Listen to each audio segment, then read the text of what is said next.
آج ہم عمل نہ کرنے کے بہانے ڈھونڈتے ہیں، کپڑے ناپاک ہیں، کوئی بات نہیں، نفل ہی ہے، کون سا فرض ہے، طبیعت خراب ہے۔ لیکن صحابہ کرام عمل کر گزرنے کے بہانے ڈھونڈتے تھے۔ ایک صحابی کہنے لگے، یا رسول اللہ میں تیر بڑے اچھے چلاتا ہوں، مجھے جہاد میں جانے دیا جائے۔ ایک صحابی کہنے لگے، یا رسول اللہ اگر میں فلانے کو کشتی میں نیچے گرا دوں، چت کر دوں تو پھر مجھے اجازت مل جائے گی۔ کتابوں میں لکھا کہ قرآن مجید میں ایک آیت مبارکہ ایسی ہے جس پر صرف ایک صحابی نے عمل کیا۔ 28ویں پارہ میں اللہ تعالیٰ ارشاد فرماتا ہے، یا ایھا الذین آمنوا اذا ناجیتم الرسول فقدموا بین یدی نجواکم صدقہ۔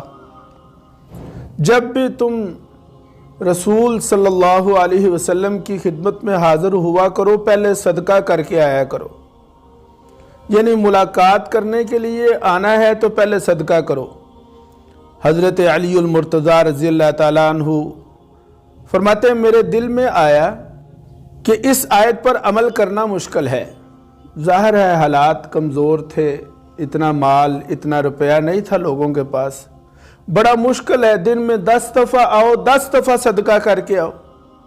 کہتے ہیں صحابہ ایسے نہیں کر سکیں گے، اس لیے حضرت علی فرماتے ہیں میرے دل میں آیا کہ یہ حکم باقی نہیں رہے گا، منسوخ کر دیا جائے گا۔ چنانچہ فرماتے ہیں فوری میں نکلا اور میں نے ایک یہودی کے ہاں وہاں پہ خدمت کی، کھجوریں لی اس کے عوض میں، اور ان کو لا کر پہلے صدقہ کیا اور پھر رسول اللہ صلی اللہ علیہ وسلم کی خدمت میں حاضر ہوا۔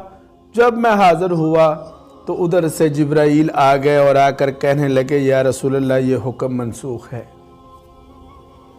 یعنی حضرت علی نے سوچا کہ یہ حکم باقی نہیں رہے گا، اس پر عمل کر گزرنا چاہیے۔